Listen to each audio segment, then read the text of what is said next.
Ke berita lainnya, saudara, timnas Indonesia U23 kalah tipis 0-1 dari Vietnam pada laga final AFF U23 di Stadion Utama Gelora Bung Karno, Jakarta Pusat. Kekalahan itu membuat tim Merah Putih gagal meraih gelar juara turnamen Piala AFF U23. Tampil di kandang sendiri, Stadion Gelora Bung Karno, Jakarta, timnas U23 tampil menekan sejak awal. Namun peluang demi peluang Jens Raven dan kawan-kawan masih belum berbuah gol. Garuda Muda yang mengambil inisiatif serangan justru dikejutkan dengan gol Vietnam yang terjadi di menit 36. Nguyen Chong Puong menyambar bola muntah di kotak penalti dalam situasi sepak pojok. Timnas Garuda Muda tidak mampu menyamakan skor hingga peluit panjang. Skor 1-0 untuk Vietnam U23 bertahan hingga pertandingan berakhir, sekaligus membawa Vietnam meraih gelar Piala AFF U23 untuk ketiga kalinya secara beruntun.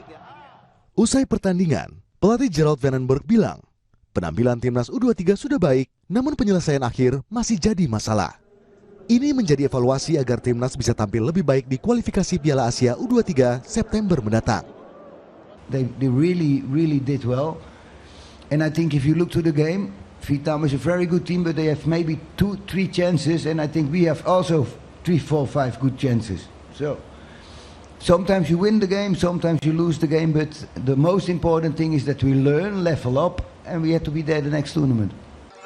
Sementara Ketua Umum PSSI Erick Thohir bilang, timnas kalah karena sempat kehilangan fokus, namun di saat yang krusial, dan menjadi gol bagi Vietnam.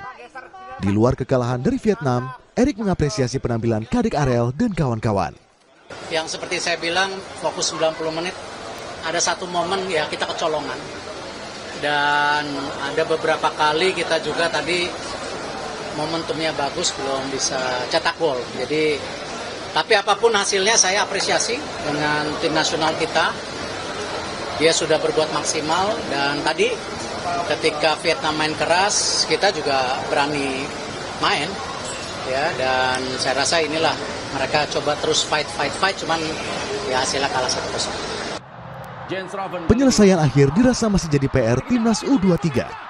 Masih ada waktu sekitar 1 bulan lebih untuk pelatih Gerald Van den Berg mengasah lini depan Garuda Muda menjadi lebih tajam. Angga Nuriski, Septa Yoga Janaloka, Kompas TV, Jakarta.